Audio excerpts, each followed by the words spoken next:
इनकी तलवार, इनके भाले, इनके सेल, उनका वेट कितना है? किसी का क्विंटल, किसी का 2 क्विंटल। जब इतना वजन उठा करके जिसको चला रहा हो, मारक क्षमता हो, वो आदमी कैसा होगा? इसलिए भागवत में लिखा है कि सतयुग में मनुष्य की उम्र 1 लाख वर्ष थी और उस समय मनुष्य का कद था, सैनी जी, कद कितना था? 27 फीट।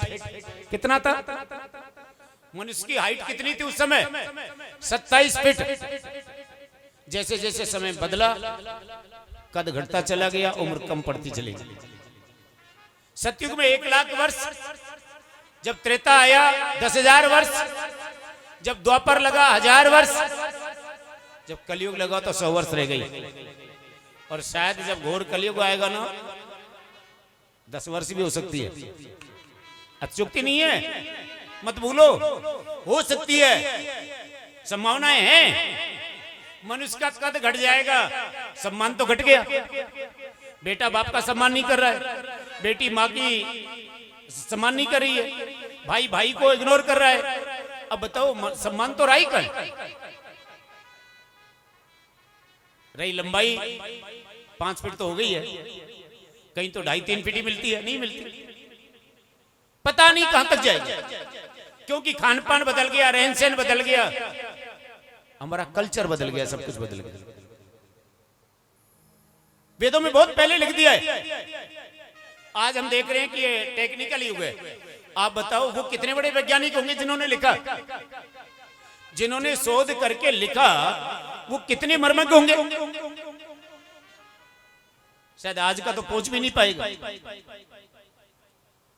मेरे ठाकुर कहते हैं, ऐसे समय में सूत जी आए। अब यहां देख रहे हैं ऊंच नीच का पर्दा दूर हो रहा है। ये ब्राह्मण कुल के थे, जितने भी 28,000 साधु थे ना, ब्राह्मण कुल के थे। लेकिन आज ही नहीं, पहले भी हुआ है। इनका मन भले ही हजारों वर्ष तपस्या की थी, लेकिन परिवार में उलझा। यही कारण रहा, ज्ञान के धनी होकर, सरस्वती के भंडार होकर कुछ ही नहीं पाया। जब सूत जी आए, जो अधम जाति में थे, जो अल्पायु थे, बहुत कम उम्र के थे, या उनकी उम्र बताइए 20 वर्ष। बाकी आपने सुना होगा, च्यवन ऋषि ने 10,000 वर्ष तो तपस्या की थी। जिस साधु ने 10,000 वर्ष तपस्या की हो, उसकी उम्र कितनी होगी? वो भी एक ही जगह बैठकर। ये सिद्ध होता है कि भजन करने से उम्र बढ़ती है। अगर किसी की उम्र कम हो ना, तो बड़ा सरल उपाय है, वो भजन करने लग जाए। ज्यादा नहीं, घड़ी 2 घड़ी करने लग जाए, उम्र तो लंबी हो जाएगी। और गलत करने से घटती है, ये पक्की बात है। आपको भरोसा नहीं होगा, जितने भी क्रिमिनल हुए, आप इतिहास उठा करके देखें 100 साल का, जितने भी क्रिमिनल हुए, क्या किसी की 15-20 वर्ष से ज्यादा उम्र रही? जिस समय से वो हुए, जब तक उनका चला डंका बजा, 15-20 साल से ज्यादा बजा किसी का? तो फिर बताओ, ये सिद्ध होता है कि गलत करने से उम्र घटती है और भजन करने से उम्र बढ़ती है। भले आप 1 पैसा दान ना करें, बस भजन करने लग जाए, उम्र तो लंबी हो जाएगी। लेकिन भजन बनता ही नहीं हमसे। गलत कर सकते हैं हम, लेकिन भजन नहीं बनता। भजन नहीं बनता। सनी जी, अभी तो प्रारंभ नहीं, आज तो टेलर है। सारी फिल्म तो बाकी है, अभी तो टेलर है। अभी तो केवल थोड़ा सा उंगली करके देख रहा हूं कि पानी कितना गहरा है। एक बार प्रेम से बोले, जय श्री राधे। जय जय श्री राधे। क्योंकि आज मेरा ध्यान ज्यादा कहाँ है, जो लोग नहीं आए। मैं चाह रहा हूं कि वो कथा से वंचित ना रह जाए। जो शब्द निकल जाएगा, पलट के थोड़ी आएगा वापस। इसलिए धीरे चल रहा हूं अभी, कि वो कल तक मैं आगे ले जाऊं इसको, जो वंचित ना रहे। बाकी फिर वो पछताएंगे कि हम चले जाते तो अच्छे रहते। ऐसे पावन उत्तम समय में जब सूत जी आए, जिनकी उम्र केवल अल्पायु, मात्र 20 वर्ष, अधम जाति, इससे सिद्ध होता है कि भगवान का जाति भेद नहीं है, कर्म भेद है।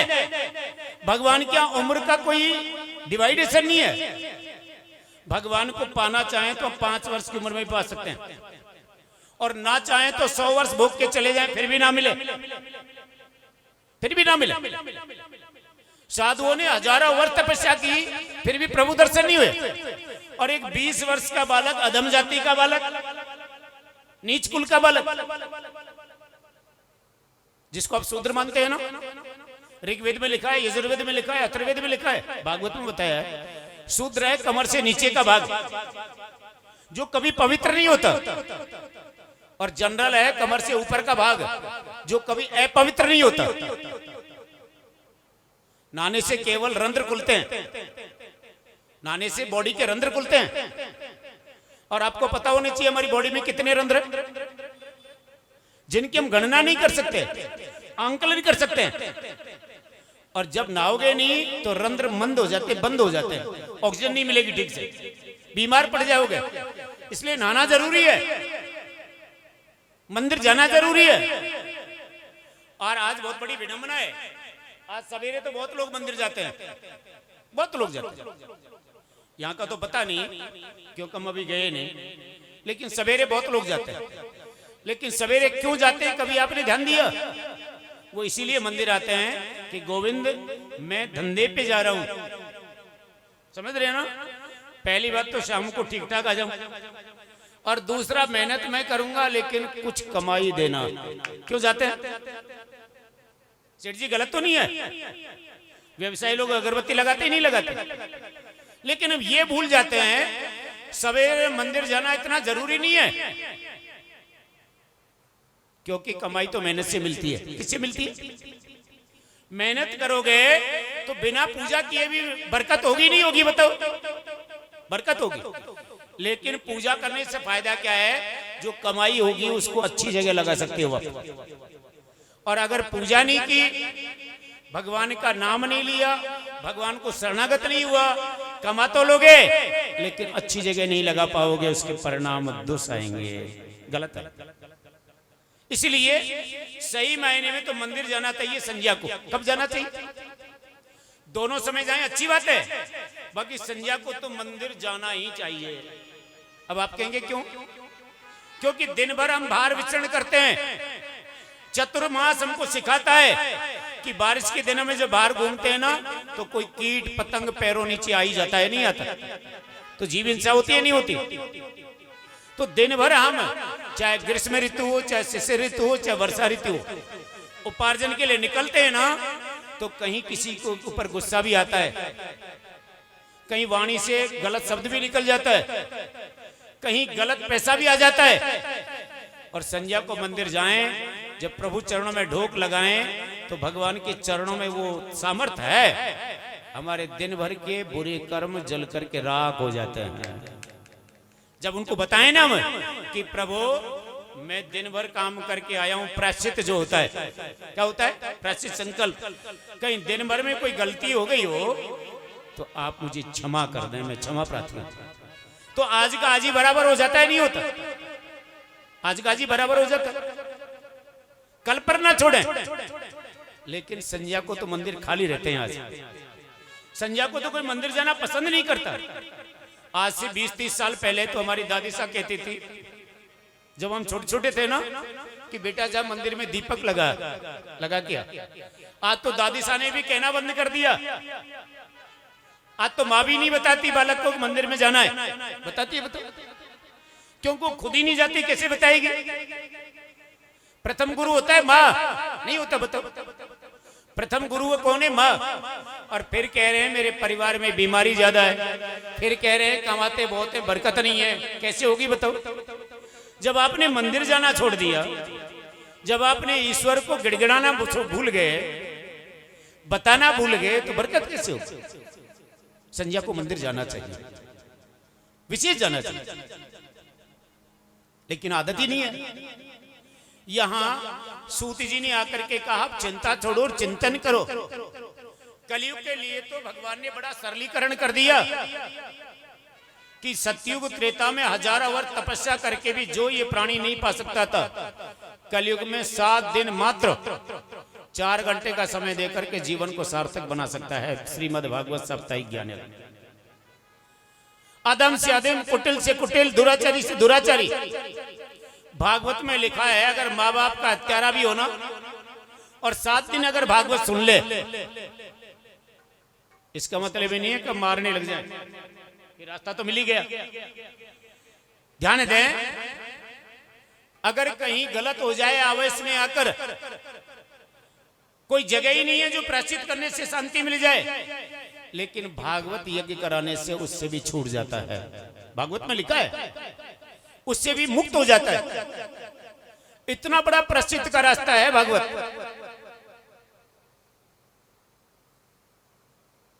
लेकिन अपनाए तब। मेरे गोविंद कहते हैं सौनकाद ऋषियों को जब सूत जी ने बताया, क्योंकि सौनकादियों ने पूछा कृष्ण भक्ति की प्राप्ति कैसे हो, हम रास्ते से विमुख हो चुके हैं। जो 28,000 ऋषि थे ना वो पूछ रहे, तो भगवान कृष्ण की प्राप्ति के लिए सौनक जी ने, सूत जी ने सुगम रास्ता बताया श्रीमद् भागवत को। इधर जब सुखदेव जी राजा परीक्षित को भागवत कथा सुना रहे थे, देवता अमृत कलश लेकर के आए, जिसको भागवत में लिखा है सुधा कुंभ। कुंभ का है घड़े को, सुधा का है अमृत को। इधर देवता कहने लगे ऋषिश्वर, ए महाशय, ए मुनीश्वर, ए सुखदेव जी, आप जिस भागवत कथा को परीक्षित को सुनाने जा रहे हैं, हमने सुना है इसको तक्षक के डसने का श्राप है, और तक्षक सर्पों का नायक है, मालिक, सेनापति। सर्प के डसने से मृत्यु होती है, और मृत्यु तो हो जाए लेकिन अधोगति होती है, वो पितृयोनि में जाता है। इसीलिए हमारा मन कहता है हमारे पास अमृत का कलश है, क्या है, सुधा कुंभ। आप 2 बूंद भी अगर इसको पिला देना तो ये जीव मर नहीं पाता है जिसको सर्प डसे। सुखदेव जी मुस्कुरा गए कि बात तो सही है कि अमृत पीने से जीव की लंबी उम्र होती है, लेकिन देवताओं एक बात बताओ, क्या वो फिर नहीं मरेगा? देवता कहने लगे मरना तो पड़ेगा, लेकिन शास्त्रों में कहा है सर्प के डसे को बचा भी लिया, और जब उसकी मृत्यु होगी तो निश्चित पितृयोनि में जाएगा, तो क्या वो फिर मनुष्य बन पाएगा? देवताओं ने कहा नहीं। सुखदेव जी कहने लगे जिस भागवत को मैं सुना रहा हूं ना, इसको सर्प डसिया काल, इसकी अधोगति नहीं होगी, मुक्ति होगी। क्या होगी? पुणे मनुष्योनि में आएगा ये भागवत सुनने के बाद। देवता कहने लगे फिर हमें सुना दो ना। सुखदेव जी ने मना कर दिया कि आप इसके योग्य नहीं हैं।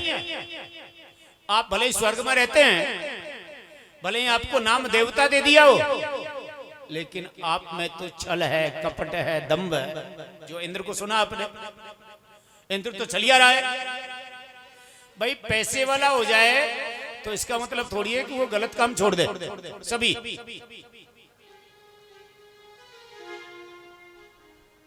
यहां देवताओं ने कहा फिर कोई रास्ता बनता है जिससे हम भागवत सुन सके।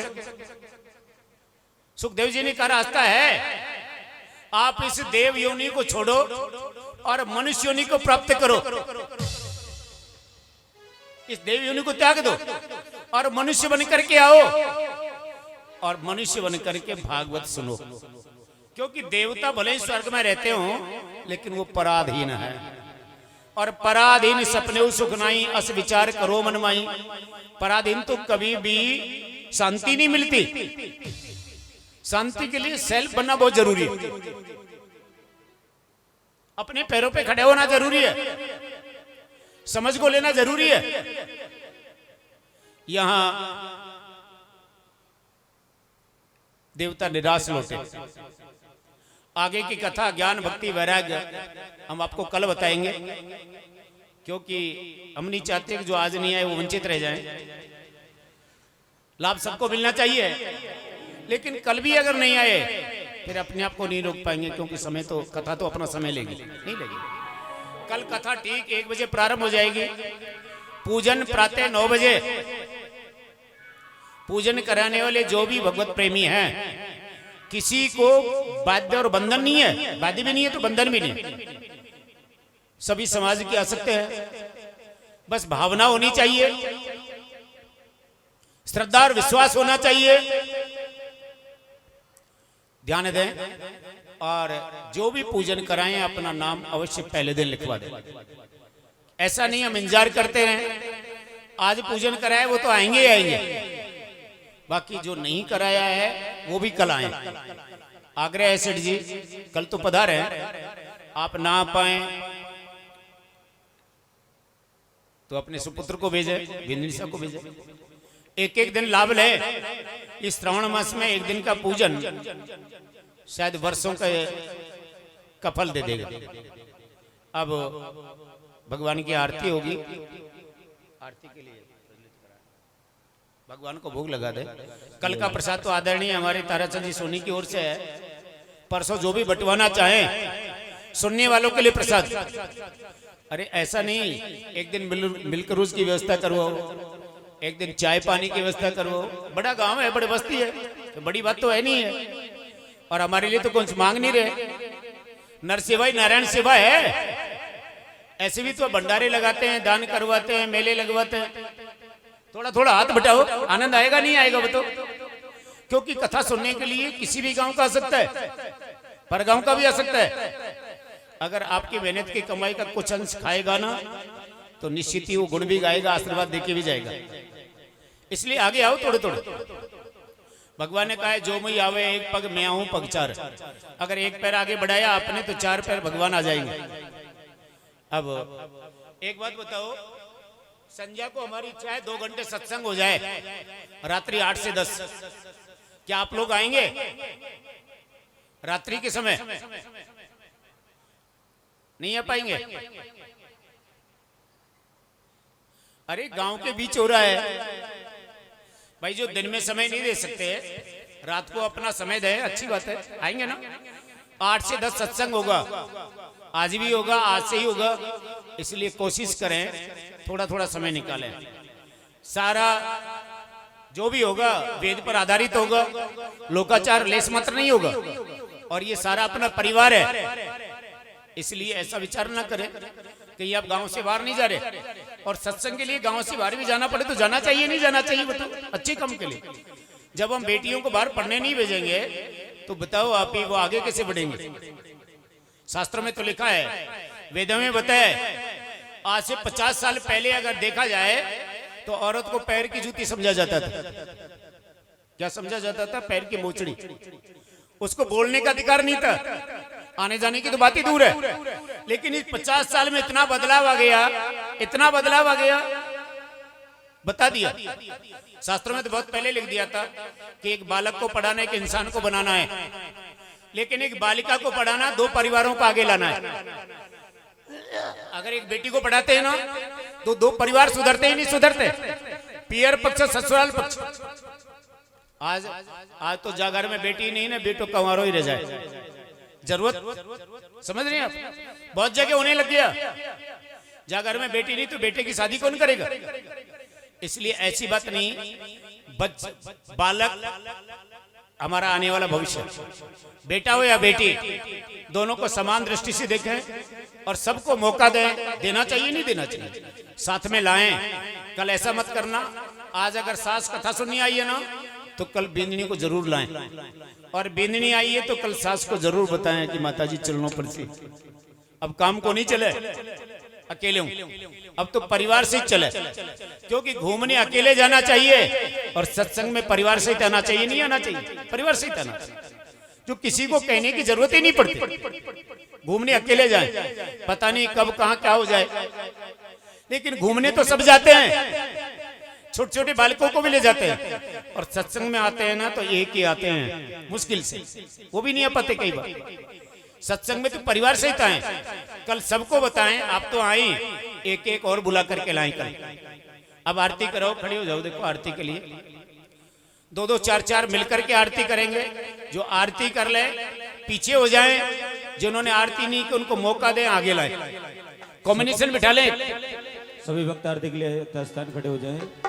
उत्तिष्ठ गोविंद खड़े हो जाएं सभी आरती के लिए। इधर आ जाओ, इधर आ जाओ आरती के लिए, आगे आ जाओ आरती के लिए। हरि ओम ज्वालामालिनी नमः। ध्यान कर लेना, अगर आप बुला करके लाते ना हमको, सही बता रहा हूं आपको, और अभी नारियल आया हुआ रखा है भादो मास का, तो एक कथा के कम से कम 5 से 6 लाख रुपए लेते। कितने लेते? क्योंकि खर्चे हो जाते ही नहीं होते, खर्चे हो जाते। उसी प्रकार से व्यवस्थाएं होती है। यहाँ चल करके आए हैं, किसी से कोई पैसे के लिए गुहार नहीं है। हमने कहा चाहत है, बिना दान के धर्म नहीं होता, लेकिन वही देना जिसकी श्रद्धा और सामर्थ्य हो।